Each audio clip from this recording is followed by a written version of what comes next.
অরুণ কান্তিকে গো যোগী ভিখারি, অরুণ কান্তিকে গো যোগী thank you so much. এবং সবাইকে সহযোগিতা করেছে, এই জন্য বিপ্লবের জন্য একটু হাততালি হয়ে যায়। আমি এদের জন্য ছোট্ট একটু কিছু সামান্য উপহার আমি একটু তুলে দিচ্ছি, আপনারা একটু সময় চেয়ে নিচ্ছি।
স্মৃতির পথে জীবনের ছবি কে আঁকিয়া যায় জানি না,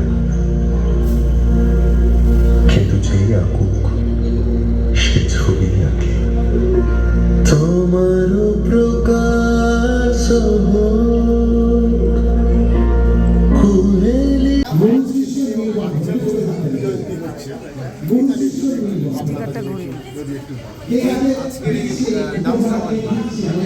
এটা পুরোপুরি বাপিদার ভাবনা যে আমাকে প্রথম অফার করে। এই অপরচুনিটিটা আমি যখন পাই আমার কাছে খুব ভালো লেগেছিল, বিকজ সন্ধ্যানুষ্ঠান যেটা বললাম যে খুব কমই হয় এখন। আর ক্লাসিক্যাল ডান্সকে আমি ভীষণ রেসপেক্ট করি, আর ইন্ডিয়ান ক্লাসিক্যাল ডান্সের উপরে রিচ ডান্স ফর্ম আমার মনে হয় না ওয়ার্ল্ডে কিছু আছে, কিন্তু আমার বেস ওয়েস্টার্ন।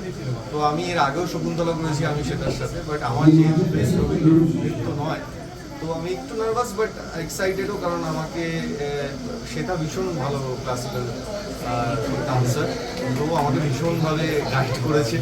আর এখানে যুক্ত আছি, তো ওদের কনফিডেন্সে আমি কনফিডেন্স পাচ্ছি, আর আশা করছি ভালো করবো।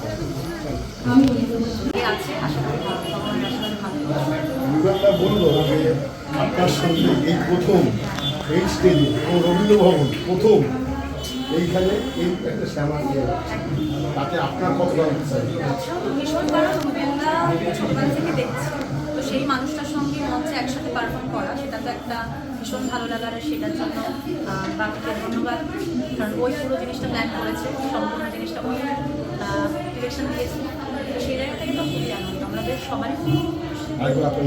আমার নাম শ্রেয়া দাস। মুম্বাই করেছি, অনেক জায়গায় বহু পশ্চিম ভারতবর্ষের এই যে আজকে শ্রেয়া রবীন্দ্র যে দুজনের এই ভাবনাটা আপনার মাথা থেকে এসছে, একদম একদম সে আমার ওয়াইফ, ঠিক আছে।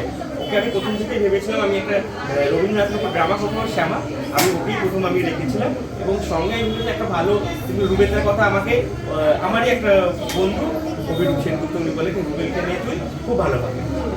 অভিরূপকে আমি অনেক অনেক ধন্যবাদ জানাই, ও ছিল আমার সঙ্গে, তাই জন্য পুরো অনুষ্ঠানটা আমি সম্পূর্ণ করতে পারছি। ধন্যবাদ ধন্যবাদ একদম ধন্যবাদ। চরিত্রে করছি এবং সংশ্লিয়া শ্যামার চরিত্রে এবং রুবেল বজ্রসেনের চরিত্রে এবং আরও কোটালের চরিত্রে একটা বিশিষ্ট নৃত্যশিল্পী আছে। আমার খুব ভালো লাগছে আমার এই প্রথমবার সাথে প্রোগ্রাম করা। আশা রাখি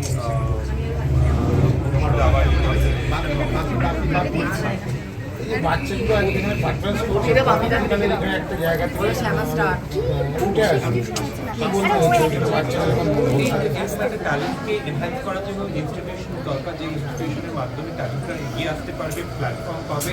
ভাবনা এটা খুব সুন্দর একটি কাজ করছে, তাই জন্য ভাবনাকে অনেক অনেক সাধুবাদ। বাপিও সেটাকে আমার মনে হয় শুভেচ্ছা মানব।